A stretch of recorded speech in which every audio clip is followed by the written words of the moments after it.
In this video, we'll be taking a look at 4 college basketball games happening on January 16, 2026, and providing you with free team picks and total picks for each one of those games, so 8 picks in total. Welcome back to Cash Out Sports. Let's dive right into it. Oh, and don't forget to subscribe and to click the bell icon to get notified as soon as these videos get released, so that you have more time to plan out your bets. As we provide these videos on a daily basis, I can guarantee that you'll have all the important information that you'll need on these 4 college basketball games after fully watching this video. One more thing before we start, if you would like to gain access to our best exclusive sports picks to take your journey to the next level, then check out our Patreon in the link down below, where we offer our best single picks, parlay picks, and much more. Now let's get started. Creighton versus Providence. Creighton walks into this one with the kind of profile bettors secretly love and coaches secretly hate. A solid record, a couple of statement performances, and just enough inconsistency to keep the price from ballooning. They have already proved they can walk into tough gyms and handle themselves, like that composed 76-72 win at Villanova, where they took a real punch in the first half and still walked out smiling. They followed that by surviving an overtime scare against Georgetown, so this group has already been through the emotional ringer of tight finishes and big swings. That matters tonight, because this trip to Providence is not some sleepy January non-conference pit stop. It is a Big East street fight in a building that usually wants visiting offenses to melt. Providence, on the other side, feels a bit like that friend who keeps turning every simple plan into chaos. The talent is obvious, the scoring is loud, and the game logs read like someone accidentally turned off defense in the settings. They have dropped 4 of their last 5 league games, and the way it has happened tells a story. They went to double overtime in that 113-110 loss at Butler, got dragged into a 103-98 overtime shootout with UConn, then watched Xavier run away 97-84, and most recently Villanova walked into their own building and put up 88. You can score like crazy and still lose a lot of games when stops are optional. What makes this matchup so interesting is that Creighton does not need to be perfect to handle that style. They just need to be composed. Their statistical profile this season sits in that sweet spot where the offense is efficient enough to punish bad rotations and the defense is structured enough to at least force a couple of awkward possessions from a high-octane attack. We have already seen them weather hostile crowds, respond when opponents go on a heater from 3, and still make smart late-game decisions instead of panicking into bad isolations. If you imagine this game in the final 3 minutes, with whistles slowing things down and possessions magnified, one side has already shown it can execute in those spots, and the other is still searching for stability. In a near-pick'em spread that asks the visitors to be a little better for 40 minutes, the team with the cleaner late-game track record and the sturdier defensive backbone tends to be the one you want your money riding with. As our first pick for this matchup, the Creighton Blue Jays to cover the spread as favorites is our full game side pick. Oddsmakers hanging a total number in the low 160s is basically their way of saying, we think this turns into a track meet and we dare you to disagree. And honestly, look at the way Providence games have been playing out. Their season averages are sitting in that wild neighborhood near 88.7 points scored and 85.1 allowed, and that is not a cute small sample anymore. Their last stretch of league games has looked like old-school arcade basketball: 103-98 against UConn, 97-84 at Xavier, 88-82 against Villanova, plus that double overtime madness at Butler that landed at 223 total points. Even when they lose, they drag everyone into something that feels more like a summer run than a conference grinder. Creighton fits into that story more than people might expect. Their raw numbers, roughly 77.7 points scored and 72.3 allowed, do not scream circus at first glance. But you do not need many slow nights to drag down averages, and their recent schedule shows plenty of fireworks when the opponent is willing to run. That 86-83 overtime win against Georgetown landed at 169 total points. The St. John's game hit 163. Villanova was 148 even without anything crazy happening late. And when they face a rugged, defensive side like Seton Hall, you get the one obvious outlier that finished at 110. In other words, when the other team wants to get out in transition and turn every defensive stop into a push, Creighton does not fight the tempo. They go with it and trust their spacing and shot selection. Here is the thing, styles make totals. Providence basically invites a scoring race every night, both because they play fast and because their defense leaks in all the wrong places, especially on the perimeter and in transition. Creighton, for their part, is not some plodding half-court team looking to hold the ball and grind the clock. They are more like a structured offense that happily accepts extra possessions as a bonus. Put those together, and you get a game script that looks a lot like the recent numbers we have already seen from both sides, with long stretches where neither team is getting more than one defensive stop in a row. Factor in the emotional stakes, the national TV stage, and coaches riding their main rotations harder than usual, and it is very easy to picture this thing living in the 160s with room to spare, especially if late fouling or a quick extra period shows up to help. As our second pick for this matchup, over the projected total is our full game total pick. Toledo versus Kent State. To set the stage a bit, Toledo comes in at 10-7 overall and 4-1 in Mid-American Conference play, scoring around 82.7 points a night and beating teams by about 5 on average. Kent State shows up at 13-4 with that same 4-1 league record, putting up about 90.4 points per game and sitting at 9 wins out of 10 at the Mid-American Conference Center. Right now the market has Kent as a small home favorite, roughly a 4.5 point type number with Toledo grabbing those points, and the projected total is sitting up in the low 170s on most boards. Everyone we are about to talk about is actually on these rosters this season and getting real minutes, with Toledo leaning on guard Sonny Wilson, Kyler Vanderjagt, and Leroy Blyden Jr. plus front court pieces Sean Craig and Austin Parks, while Kent State rides with Delreco Gillespie, Morgan Safford, Cian Medley, Rob Whaley Jr., and Jahari Williamson in their main rotation. Recent matchup notes have not flagged any major injuries for these names, so they are all expected to be available unless something truly last minute pops up. Now, when you shift into the side of this game, at first glance it looks like one of those spots where people say, do not overthink it. You have Kent State at home, that Mid-American Conference Center crowd that turns into a loud gold and blue blender, and an offense that has been throwing up big numbers so often that the scoreboard operator probably gets a workout. The recent results have only fed that story because when casual bettors see Kent lighting teams up, the instinct is simply to lay the short number and assume the favorite takes care of business again. Here is the thing, spreads are not just about raw performance, they are about how everyone feels about that performance, and right now the feeling around Kent is that they are close to unstoppable while Toledo is seen as the fun visiting team that scores a bunch and eventually fades. If you look a little closer though, Toledo has already shown they can handle ugly road environments in this league. They have gone into tough gyms, dug themselves out of a deep hole at Central Michigan, handled their work on the road against Northern Illinois, and then recently dropped 101 points on Ohio in a game where their offense looked totally at ease at high speed. Those are not fluky nights, they are hints that this group is comfortable in chaotic games where momentum swings back and forth instead of staying in one direction.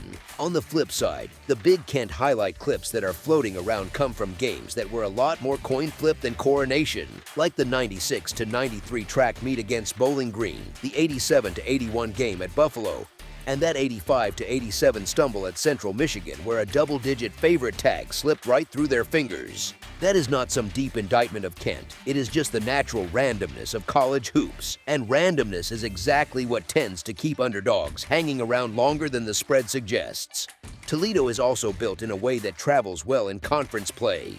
They have a coaching staff that has lived through every version of a Mid-American Conference road night you can imagine, a guard group of Wilson, Vanderjagt, and Blyden Jr. that can all handle the ball, shoot, and withstand pressure, and a front line with Craig and Parks that does not need to crush the glass, only avoid getting pushed around. There is also a bit of human nature baked in, because Kent handed Toledo some serious beatings in past meetings, and players do not forget getting embarrassed, especially in conference.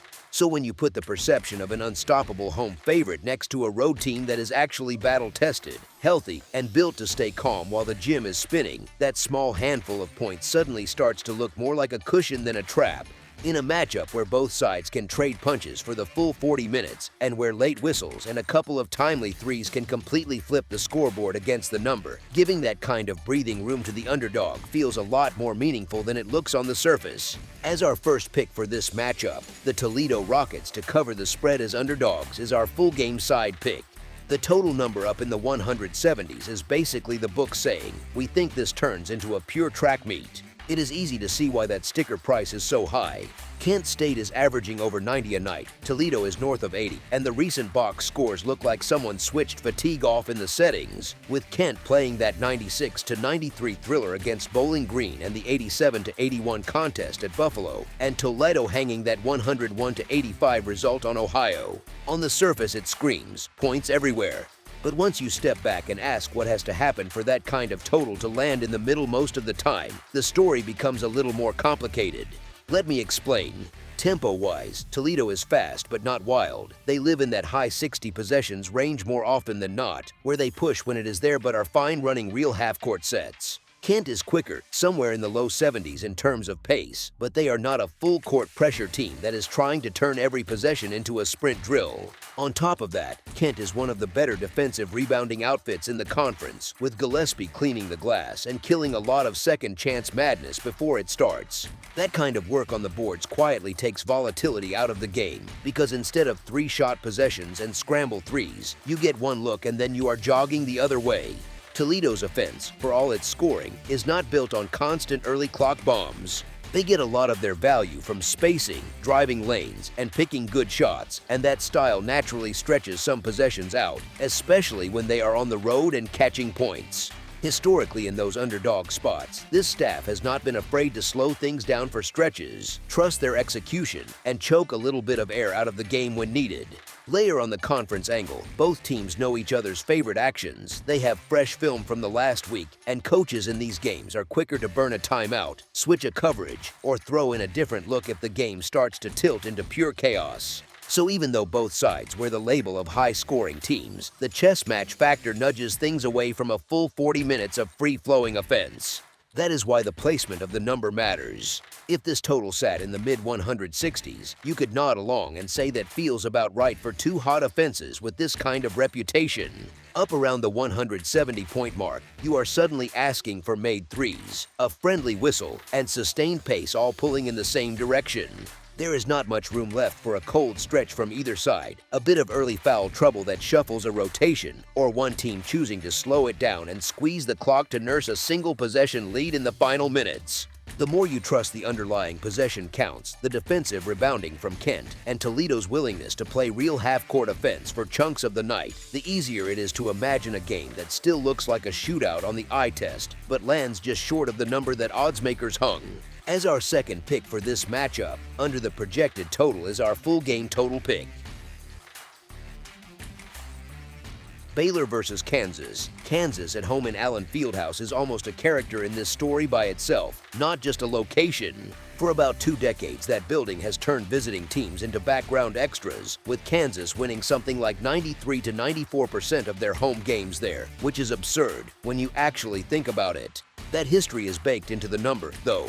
The market is hanging Kansas as around a 6.5-point favorite, so you are not sneaking anything past the odds makers here. They are fully aware this is a brutal road trip. On the surface, the resumes line up the way you would expect. Kansas is sitting at 12-5 overall and 2-2 in Big 12 play, coming off that loud 84-63 statement against Iowa State on this same floor. Baylor is at 11-5, 1-3 in league games, and at first glance that record feels like the kind of thing that scares people off an underdog ticket. Honestly, a lot of casual bettors stop right there and never look any deeper. But once you move past the logo and the records, the matchup gets a lot more interesting. Baylor is not turning up in Lawrence just hoping Kansas has an off night. They are putting up 88.7 points per game, top 20 in the country, and scoring at about 1.17 points per possession. That is not maybe we hang around offense, that is we can punch with anyone for 40 minutes offense. They play at roughly 73 possessions per game, a tick faster than average, and they attack the offensive glass like it is personal, pulling down around 40% of their own misses. In a spread game, that matters as much as any fancy metric on a screen, because extra shots are exactly how an underdog survives a nasty run from the home crowd. And we have already seen that personality show up in real box scores. Even during this rough stretch, Baylor has thrown out numbers like 94-79 on the road at Oklahoma State, and they stacked multiple non-conference games where they blew past 110 points. That is not the profile of a team that just melts the moment it gets a little noisy. If anything, it looks like a team that keeps firing, even when it has every excuse to tap out. Kansas, on the other side, is more balanced, which sounds safe but can be a little deceiving when you start talking about covering a number. They are scoring around 77 to 78 points per game and giving up about 68. Defensively, they are legit, holding opponents to under 45% effective field goal shooting and under 28% from three. That kind of defense absolutely wins games and makes Allen Fieldhouse feel even smaller for visiting guards. But winning is not the same thing as clearing a margin comfortably, and that is where this starts to tilt. Here is the thing. A defense that squeezes possessions and forces tough shots is great for the money line, but it can also slow down separation against a team that never stops chasing extra chances. Baylor's offensive rebounding, their willingness to shoot, and their ability to get to the free throw line more often than Kansas give them multiple ways to hang within shouting distance, even if Kansas plays well enough to keep the scoreboard tilted their way most of the night. You also have that recent pattern where Kansas, for all its quality, has not exactly been a printing press against the spread, with a middling record in its last handful of games that matches the eye test of good team, not always dominant against the number. So while the building, the history, and the favorite are all real forces, the underdog here has the exact kind of offensive profile that tends to make big home chalk feel a little too rich by the final buzzer. As our first pick for this matchup, the Baylor Bears to cover the spread as underdogs is our full game side pick. Books are hanging this total around 155.5, which is one of those totals that almost feels like a dare. It is high enough to make unders feel responsible, but not quite high enough to scare off people who like action and points. If you just mash the basic season averages together, you get why that number landed where it did.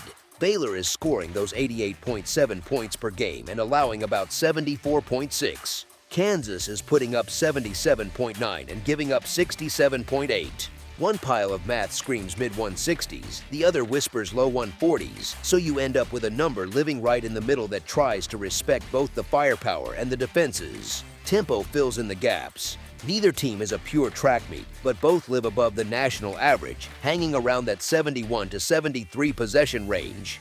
That is enough pace to make every stretch of game time feel dangerous to an under, especially when the efficiency is there. Baylor's offense sitting around 1.17 points per possession and Kansas hovering a bit over 1.09 creates a scoring environment where even a couple of slow minutes can be wiped out by two clean offensive trips. Shot selection keeps pushing things toward offense too. Both teams lean into modern spacing, with roughly 38% of their attempts coming from beyond the arc and both knocking them down in the mid-30s percentage-wise. That is exactly how you get those 8-0 or 10-2 bursts that flip a game total from comfortable to sweating bullets really fast.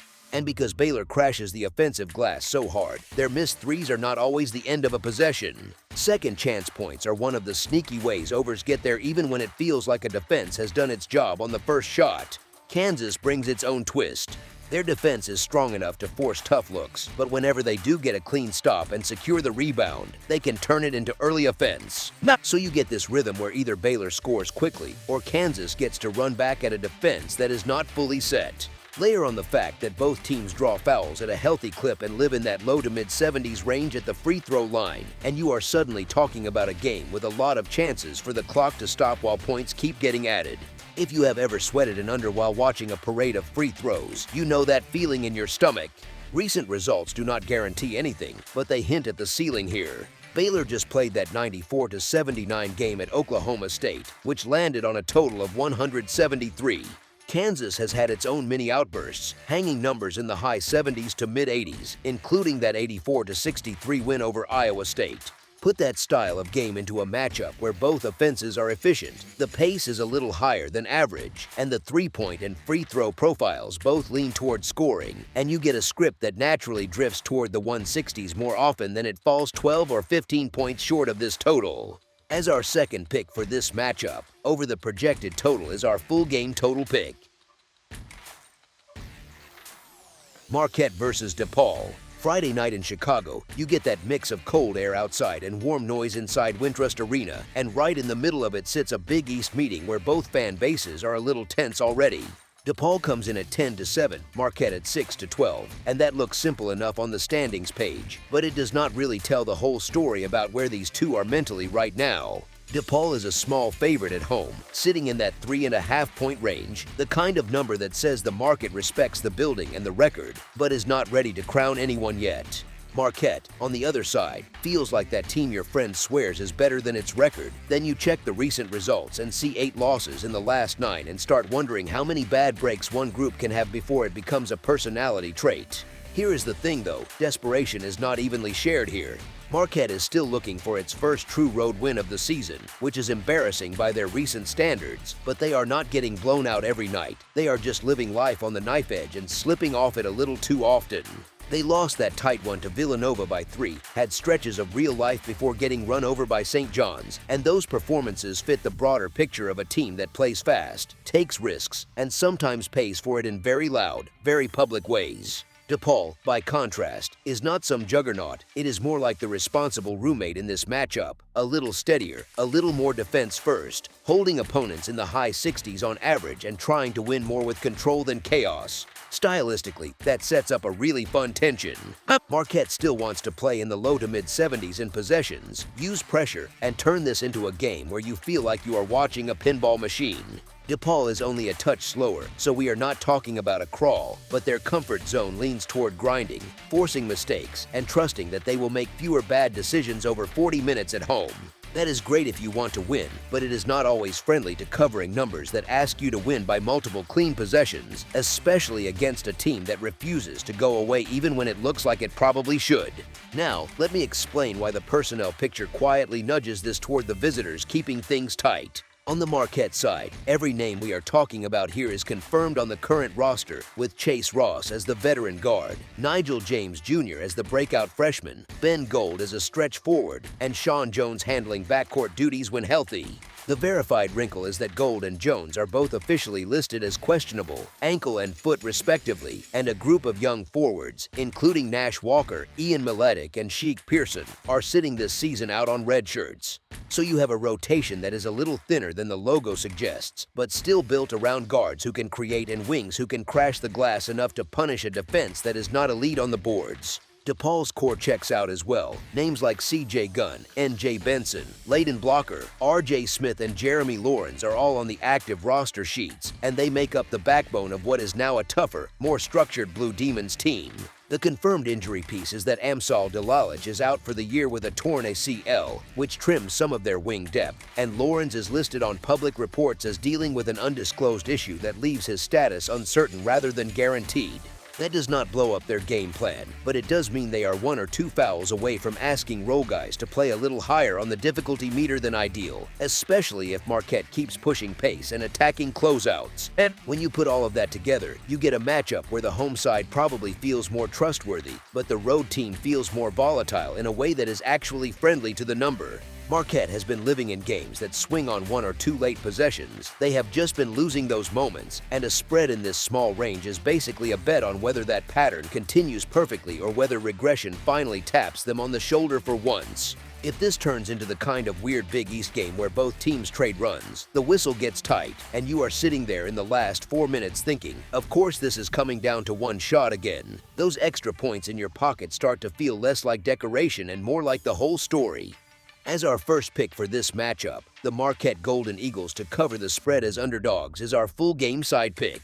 Marquette games this season are landing in that neighborhood of 151 combined points, with their offense and defense basically shaking hands around the mid-70s, which is a polite way of saying they score enough and give up enough to keep scoreboards working overtime.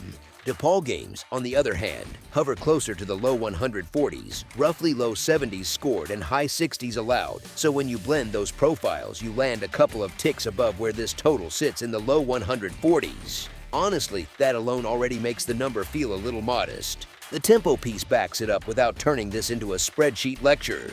Marquette is playing faster than average, living in the low to mid-70s in possessions, while DePaul sits just a hair slower but still near the national middle, so this is not one of those rock fights where every trip down the floor feels like jury duty. You can picture stretches where the game bogs down, because both offenses have ugly moments, but over 40 minutes that many trips and that many semi-open looks usually add up to more than the market is giving full credit for. Recent form makes that picture even clearer. Marquette just played in a 92-68 loss at St. John's that turned into a full track meet, and before that they were right there in a 76-73 shootout with Villanova, both results sailing past the kind of total we are talking about here. Those are against programs that are perfectly capable of slowing things down when they feel like it, which tells you that once Marquette drags you into a faster game, it can stay that way for a long time. DePaul's stat line says solid defense, but the roster reality says a little thin and still gelling, with injuries and red shirts trimming some of the flexibility they would ideally have when foul trouble hits or when they need fresh legs to chase shooters late. Here is where game script quietly works in the total's favor. If DePaul plays to expectation and builds any kind of lead, Marquette's natural response is to lean even harder into pace, jack early threes, and extend the game with fouls, the classic recipe for totals that sneak past their number in the final 90 seconds while everyone in the arena is half cheering and half checking their phones. If instead Marquette lands the first punch and forces DePaul out of its comfort zone, the Blue Demons have already shown they can trade possessions and push their own scoring into the 70s, which again nudges things toward a more open, whistle-heavy finish rather than a quiet fade into the high 30s each half. Either way, with both teams sitting on verified season numbers that point slightly above this total, and with recent games hinting that tempo can spike when emotions do, it is much easier to picture people sweating an over that is already close than an under that never really gets threatened. The only real caveat is the usual one: surprise scratches right before tip or an outlier brick fest can break any total, so as always you want to double check the final injury report and starting lineups before you press the button. As our second pick for this matchup, over the projected total is our full game total pick. That's all for now, so if you have any other games you would like reviewed, then leave a comment down below with the game you would like analyzed, subscribe to our channel, leave a like on this video, and we'll get to it as soon as we possibly can. We would also love to hear your opinion on the picks presented to you in this video, whether you agree or disagree with them, so leave a comment down below and do let us know.